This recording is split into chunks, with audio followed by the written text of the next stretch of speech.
தொலைக்காட்சியின் பிரதான செய்திகள். முதலில் தலைப்புச் செய்திகள். இலங்கையில் படைப்பாளிகளுக்கு அரசு அச்சுறுத்தல். சர்வதேச மன்னிப்பு சபைக்கு தீபச்செல்வன் கடிதம். இந்தியாவிற்கு காணிகளை தாரை வார்க்காதே, முத்துநகரில் மக்கள் போராட்டம். இந்திய மாணவரை இனரீதியாக தாக்கிய கனேடியர், எச்சரிக்கும் மாணவர். உக்ரைன் படையினரிடம் சிக்கிய இலங்கையின் முன்னாள் ராணுவ வீரர்கள். தொடர்பான விரிவான செய்திகள்.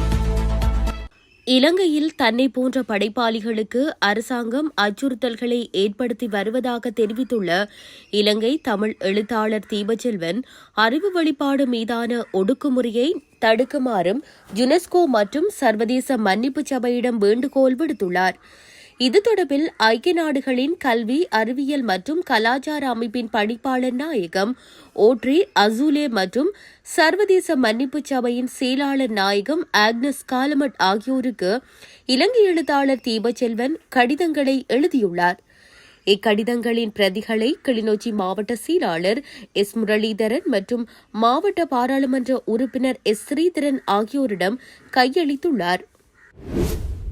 திருகோணமலை மாவட்டம் பட்டினமும் சூழலும் பிரதேச செயலக பிரிவுக்குட்பட்ட முத்துநகர் பகுதி மக்களால் இந்தியாவிற்கு காணிகளை வழங்குவதற்கு எதிர்ப்பு தெரிவித்து கவனஈர்ப்பு போராட்டம் ஒன்று முன்னெடுக்கப்பட்டுள்ளது. குறித்த போராட்டமானது நேற்று இடம்பெற்றுள்ளது.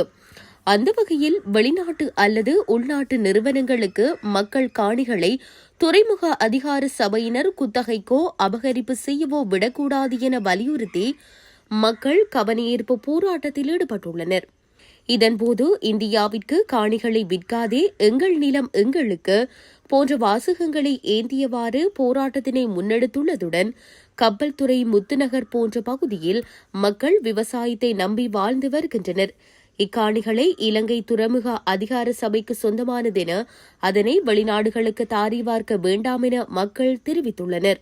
இது தொடர்பில் நீதிமன்றில் வழக்கு தொடரப்பட்டுள்ள போதிலும் குறித்த பகுதிக்குள் மக்கள் கவனஈர்ப்பு போராட்டங்களை முன்னெடுக்க முடியாது என திருகோணமலை நீதிமன்ற நீதவான் தடை உத்தரவு வழங்கப்பட்டுள்ளதென சீனக்குடா காவல்துறையினர் 4 அடங்கிய பெயரை குறித்து தடை உத்தரவை வழங்கியுள்ளதாக குறித்த கவனஈர்ப்பில் ஈடுபட்ட ஸ்ரீலங்கா லங்கா சுதந்திர கட்சியின் திருகோணமலை மாவட்ட அமைப்பாளர் தெரிவித்துள்ளார். ஜனாதிபதி தேர்தல் தொடர்பில் சரியான நேரத்தில் தமிழரசுக் கட்சியின் நிலைப்பாட்டை அறிவிக்க உள்ளதாக நாடாளுமன்ற உறுப்பினர் எம். ஏ. சுமந்திரன் தெரிவித்துள்ளார். ஜனாதிபதி தேர்தலில் வேட்புமனு தாக்கல் நிறைவடைந்துள்ள நிலையில் ஏனைய கட்சிகள் தமது ஆதரவு நிலைப்பாட்டை அறிவித்துள்ளதை அடுத்து ஊடகவியலாளர்கள் எழுப்பிய கேள்விகளுக்கு பதில் அளிக்கையிலேயே அவர் மேற்கண்டவாறு குறிப்பிட்டுள்ளார். அங்கு தொடர்ந்தும் கருத்து தெரிவித்த நாடாளுமன்ற உறுப்பினர், கடந்த 3 ஜனாதிபதி தேர்தல்களிலும் தேர்தலுக்கு அண்மித்த காலத்தில்தான் எமது நிலைப்பாட்டை அறிவித்தோம். இந்த தடவை அது ஒரு வித்தியாசமாக வர வேண்டும் என்ற எந்த தேவையும் கிடையாது. எல்லா வேட்பாளர்களின் தேர்தல் அறிக்கையை எதிர்பார்க்கின்றோம். அவர்களின் தேர்தல் அறிக்கையில் முழு நாட்டிற்கும் என்ன சொல்லியிருக்கிறார்கள் என பார்த்து சரியான நேரத்தில் அறிவிப்போம் என மேலும் தெரிவித்துள்ளார். மொனராகல தனமல்வில பிரதேசத்தில் பாலியல் வன்கொடுமைக்குட்படுத்தியதாக கூறப்படும் 16 வயது மாணவிக்கு மர்ம அழைப்பொன்று வந்துள்ளதாக தகவல்கள் வெளியாகியுள்ளன. இந்த சம்பவம் தொடர்பான வழக்கை விசாரித்து வரும் போலீஸ் தலைமையகத்தின் போலீஸ் அத்தியட்சகர் தாம் என கூறி மாணவியை அழைத்து வாக்குமூலம் பெற முயற்சிக்கப்பட்டுள்ளது. இது தொடர்பில் அவரது பெற்றோர் செய்த முறைப்பாட்டிற்கு அமைய போலீஸ் தலைமையகம் விசாரணைகளை ஆரம்பித்துள்ளது. இதேவேளை சம்பவம் தொடர்பில் மேலும் 4 பாடசாலை மாணவர்கள் சந்தேகத்தின் பேரில் கைது செய்யப்பட்டுள்ளனர். அத்துடன் அவர்களை நீதவான் நீதிமன்றில் முன்னிலைப்படுத்திய பின்னர் எதிர்வரும் 28ஆம் தேதி வரை விளக்கமறியலில் வைக்குமாறு போலீசார் தெரிவித்தனர். கனடாவிற்கு கல்வி கற்க சென்ற இந்திய மாணவர் ஒருவர் எதிர்பாராத விதமாக இனரீதியாக தாக்குதலுக்குள்ளானார். ஞாயிற்றுக்கிழமையன்று இந்திய மாணவரான தரன்பிரீத் சிங் தனது உறவினர் மற்றும் நண்பர் ஒருவருடன் கனடாவின் சன்சைன் ரோட்டரி பார்க் எனும் பூங்காவிற்கு சென்றுள்ளார். அப்போது வெள்ளையர் ஒரு பெரிய நாயுடன் அங்கு வந்துள்ளார். இந்த மாணவரையும் அவருடன் இருந்தவர்களையும் பாகிஸ்தானியர் என எண்ணிக்கொண்ட அந்த நபர், உங்களை பார்த்தாலே வெறுப்பாக இருக்கிறது, என் நாடு முழுவதையும் ஆக்கிரமித்துக் கொண்டீர்கள் என்று சத்தமிட்டுள்ளார்.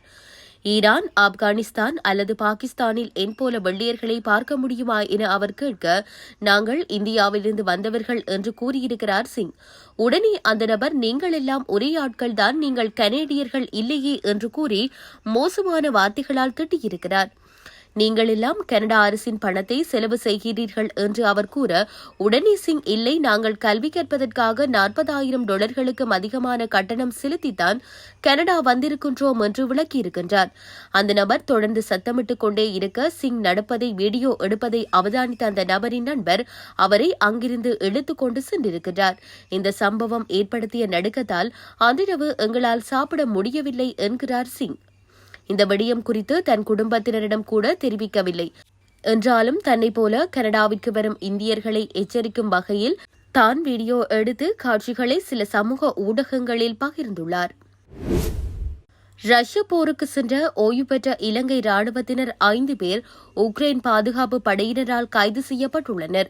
இது தொடர்பில் உக்ரைன் அரசாங்கம் உத்தியோகபூர்வ அறிவித்தலை துருக்கியில் உள்ள இலங்கை தூதரகத்திற்கு வழங்கியுள்ளதாக வெளிவிவகார அமைச்சு தெரிவித்துள்ளது.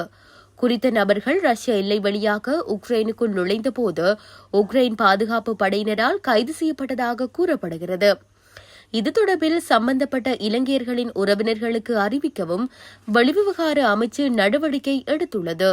மேலும் உக்ரைன் பாதுகாப்பு படையினரால் கைது செய்யப்பட்ட 5 இலங்கையர்களை விடுவிக்க தேவையான நடவடிக்கைகளை மேற்கொள்ளப்படும் என்றும் வெளிவிவகார அமைச்சு தெரிவித்துள்ளது. இத்துடன் செய்திகள் யாவும் நிறைவு பெறுகின்றன. மேலதிக செய்திகளை அறிந்து கொள்வதற்கு www.tamilaram.com எனும் இணையதளத்தை பார்வையிடுங்கள்.